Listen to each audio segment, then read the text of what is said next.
को कहने और सुनने का अवसर प्राप्त होता है। जो व्यक्ति भागवत सुनने आते हैं ये उनकी एक जन्म की तपस्या नहीं बल्कि अनेकों जन्म के पुण्य जब संचित होते हैं तब श्रीमद् भागवत कथा को सुनने का अवसर प्राप्त होता है। श्रीमद् भागवत कथा मुक्ति देने के लिए गरज नहीं कि कोई आओ और मुक्ति को ले जाए। इसलिए श्रीमद् भागवत कथा का आह्वान करके श्रीमद् भागवत कथा के बताए हुए मार्ग पर चलना। जब कन्हैया अपने धाम को जाने लगे तो उद्धव जी ने पूछा, हे प्रभु मैं अब आप किसकी शरण में रहूंगा? हे प्रभु अब मैं किसकी शरण में रहूंगा? आपके भक्त किसकी शरण में रहेंगे? क्योंकि आप तो श्री धाम वो लोग को चले जाएंगे।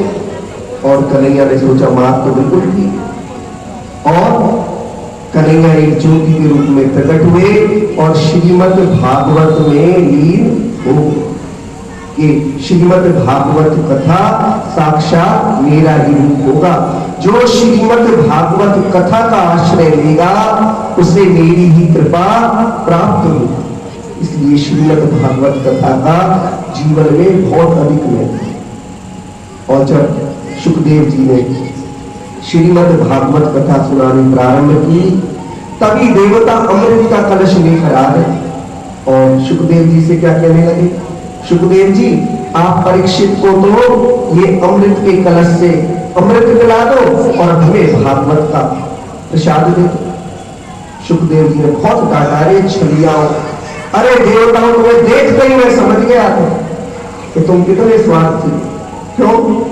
सुर नर मुनि सबकी यह रीति, सुर नर मुनि सबकी यह रीति, स्वार्थ नारी करे सब प्रीति, स्वार्थ नारी करे सब प्रीति।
देवताओं को देखते ही सुखदेव जी समझ गए जरूर कुछ ना कुछ स्वार्थ की बात लेकर आए।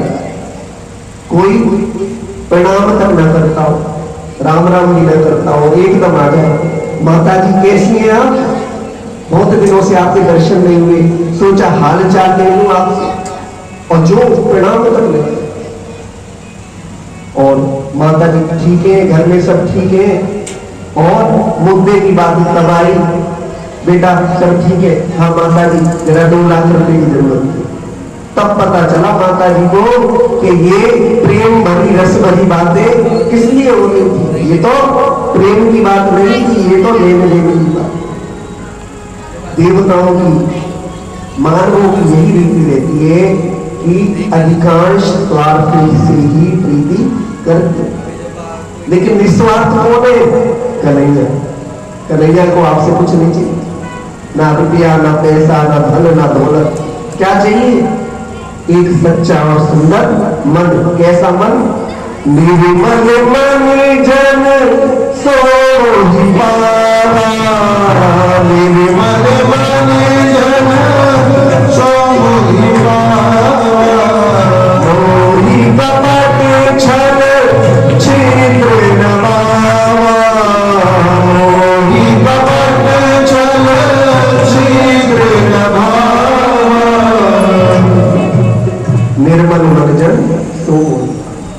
कन्हैया को कैसा मन चाहिए? निर्मल मन, जिसके अंदर ये कपट दुनिया की अज्ञानता न है। और सुखदेव जी ने कोई मना थोड़ी किया देवताओं को कि तुम कथा मत सुनो, प्रेम से आते, श्रद्धा से आते तो कथा सुनने के लिए तो किसी को मना ही नहीं। लेकिन जब व्यापार की बात करी तो सुखदेव जी को बड़ा क्रोध आया। क्यों? अमृत का कलश ले लो और भागवत का अमृत हमें दे। सुखदेव जी ने बहुत डांट लगाई, अरे छलियाओ, मैं समझ गया तुम कितने बड़े स्वार्थी। कहा ये श्रीमद् भागवत का की पारसमणि और कहा ये तुम्हारा अमृत की कांच का टुकड़ा। व्यापार कैसे किया जाता है? देखो, यदि कोई व्यक्ति है व्यापार करेगा तो व्यापार के बदले में जो वस्तु है उसी का मूल्य लगेगा। वस्तु हो लाखों रुपए की और देने वाला क्या कहे, लीजिए 100 रुपए, दे देगा कोई वस्तु? दे देगा? नहीं देगा। और ये भागवत कथा ऐसी कथा है साक्षात कल्पतरु है। आप कल्पतरु के नीचे बैठो तो जो मांगोगे सो मिलेगा। भागवत कैसा कल्पतरु है? कल्प साधारण कल्पतरु के अंदर इतनी शक्ति नहीं कि वो भगवान से मिला दे, लेकिन भागवत जी के अंदर इतनी शक्ति है कि जो जो भागवत कथा को सुनते हैं उनके जीवन में कन्हैया की भक्ति आ जाती है और एक ना एक दिन कन्हैया के चरणों तक श्रीमद् भागवत कथा पहुंचा देती है। बोल बांके बिहारी लाल की, बांके बिहारी लाल की, बांके बिहारी लाल की। और जब जीवन में कन्हैया आ जाते हैं तो नैनों में केवल और केवल कन्हैया का चित्र किया जाता है। नैनों की पुतली में मेरे श्याम की तस्वीर हो, हर घड़ी दर्शन करूं ऐसी मेरी तकदीर हो। आरज़ू है दिल में इतनी, हाथ में वृंदावन वास की लकीर हो। नैनों की पुतली में मेरे श्याम की तस्वीर हो। और जब कान्हा हृदय में आ जाते हैं तो जीवन में फिर कुछ नहीं बचता, बल्कि व्यक्ति पागल होकर इधर उधर कन्हैया कन्हैया कहकर रोता रहता।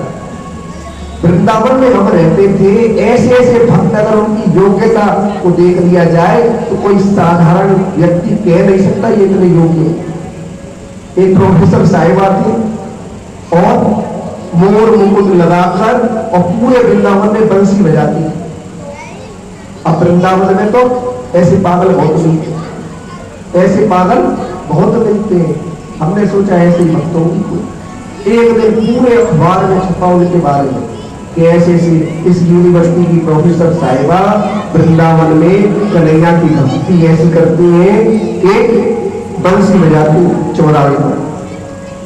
बड़ा आश्चर्य हुआ जब उनके दर्शन किए, बड़ा मन में संतोष हुआ। दुनिया पागल खाना है, यहाँ पागल आते जाते हैं। कोई पागल है धन दौलत का, कोई पागल रूप और नारी का। सच्चा पागल तो है वही जो पागल बाके बिहारी का, पागल बाके बिहारी का। और जब मन में बाके बिहारी बस जाते हैं तो मन क्या कहता है, छलिया से मन क्यों लगाया है, कन्हैया से मन क्यों लगाया है। ये वो जाने या मैं जाने